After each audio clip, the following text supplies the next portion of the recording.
Hey guys, and welcome back to another episode of Change Wired, the podcast where we decode the human side of transformation so you can move faster, lead smarter, and create a lasting impact by building awesome things. I'm your host, Angela Shurina, culture transformation and change leadership consultant, executive coach 360. And today we are talking about change. Specifically, we are talking about behavior change and how to make it easier, simpler, and better, and why it's not just important to change your habits, but it's very much important for everything else. Because when you change behavior, you change everything else. You change yourself, you change organizations, you change people around you, you change your mindset. You know, I've just finished this book, Hive Mind at Work, and it's all around about transformation in organizations, in big multi-thousand organizations. It's about turnaround of culture to become more profitable or deliver products and services more effectively. What I loved about this book is that it wasn't talking about changing people, or fixing people, or changing people's minds and beliefs and values, especially for adults who've lived for 30, 40, 50, 60 years sometimes.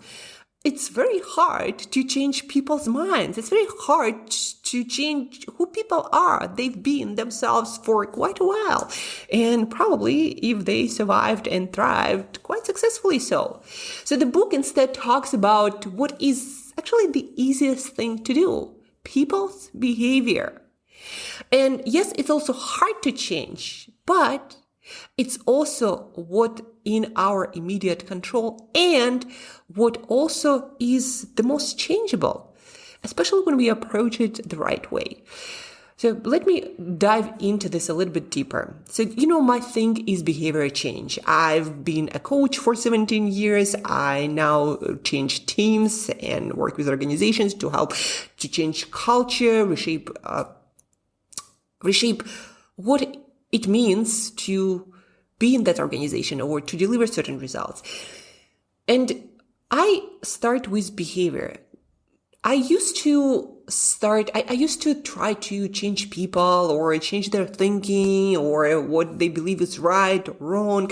But then I realized, actually, that is not the most effective way to do so. And that's what behavior research shows. What behavior research shows is that when you change what people consistently do, you change their beliefs and mindsets without talking about their beliefs and mindsets, very often triggering resistance because you threaten who people believe they are, their identity, the one point of stability they might have, especially in today's fast-paced change environment. Right? But instead, when you change behavior, and especially when you change it step by step, without leaps, you don't trigger alarm, don't trigger amygdala, don't trigger this resistance because of threat to someone's identity. So you change people's behavior, but then those behaviors start changing people's minds and their identity, again, without any resistance. So I give you an example. If somebody doesn't do a lot of fitness, and hasn't done that for a while, trying to persuade them that, exercise is good, fitness is great, you can be an athlete, like it's asking too much. But instead, and I saw that working in real life, if over a few days, weeks, months, you start asking people to just take different kind of behavior every day, maybe dedicate a little bit more time to walking. Maybe doing a really short workout, like a few squats, a few push-ups or jumping jacks, less than 5 minutes often. But you do it every day. All of a sudden, people's beliefs about themselves start changing because, again, our identity is shaped by what we do, not by what we think who we are or what we want to do, what we want to affect. What we do is who we believe we are. And when we help people change behavior, one step, one habit at a time, their identities shape is shaped by that. Their beliefs change, their everything about them change. And then also it's a feedback loop. So when people's identities start to shift and reshape, they want to do more and more behaviors that reaffirm this identity. And that's how you can ask a person to do 5 minutes of exercise, and all of a sudden not all of a sudden, but in 6 months, they see themselves as athletes and they want to do more, and they want to explore all the healthy eating and how they can be more faster and stronger and how they can recover better. Through small change of behavior, you reshape people's identity. And the reason why I started thinking about that wasn't actually me helping someone or trying to change my habits. I was thinking about sales. And why is it that with great need and value proposition and showing people that, hey, this problem in their organization, in company, of resistance to change or of adopting new technologies not working that fast, that can be solved by doing this program together where we learn how to make organization change capable. But sales are not falling into my lap. Like, we would talk with people and they would agree on all of the points, and then they wouldn't move forward. And I was thinking, why is that? And I realized that being in my position, not having a lot of brand, not having a lot of proved experience working on larger projects, I might be asking for people to change too much, all at the same time, too much, too fast. And what if I approached it as I approach change of people, of identities, of behavior, one small step at a time, asking for smaller commitment, asking to take a much smaller step forward. So we could build trust, so people can tiptoe their way into this new way of thinking and doing, so they can see small wins, they can see small results, they can see and understand how it's working. But the most important point is not asking them to all of a sudden become a different person who thinks and behaves differently, but instead just asking them to take the next smallest possible step. And maybe figuring out that is my challenge, or the next step for me, not asking for people to leap with me into the unknown of this new system or a way of thinking and doing that they've never tried before. Like, all the change that's happening with AI and everything, like, that isn't enough, right? Now I'm asking them to start thinking differently about the whole process of transformation rollout. I realized there, hey, Angela, maybe you are asking too much too fast of people. And you know why smaller change and why working on making behavior easy works so well, so much better than trying to ask people to get motivated or to just think about themselves differently and to change their beliefs. You know why it works so much better? Because your brain is designed to save energy. Like, that's one of your brain's primary purposes, because without energy, there is no life. There is nothing. You have no energy, you die. And that's why one of the, if not the biggest jobs of your brain is to help you to save energy through modifying your decisions about different behaviors. And so when you ask for smaller steps forward that require a lot less energy, thinking energy, doing energy, the brain wants to do that, especially if you make it easier than other things. And you can tell people, this transformation can be a lot easier if we started this way. And you ask them to take a very easy, simple step, very easier than what they were thinking about, this draconian effort to transform and change everyone, right? So lower the barrier of entry, and by doing so, you make the next step saving energy, and by doing so, you help the brain to make the right quote unquote decision, but the decision you want, and by doing that, you give a bigger transformation to take place over the course of some time, gaining momentum and increasing over time. Because as people, again, do new things consistently, they reshape their minds, their beliefs, their identity, and then that snowballs into them wanting to take more of the same action. And it's also based on really good behavioral research done, for example, by BJ Fogg. He is a scientist from Stanford, and he created this very effective behavior model that is used in so many different fields. Behavior equals motivation, ability, prompt. Motivation is our desire, our wanting to do the behavior, which again is actually the hardest thing to change, especially in people you might not be that close to, right? And then ability, it's the easiness of doing the step. And so when you ask for smaller steps, you increase people's ability of making the step or making the decision that you want them to make. And then prompt is a reminder, something that triggers the thought about taking this action.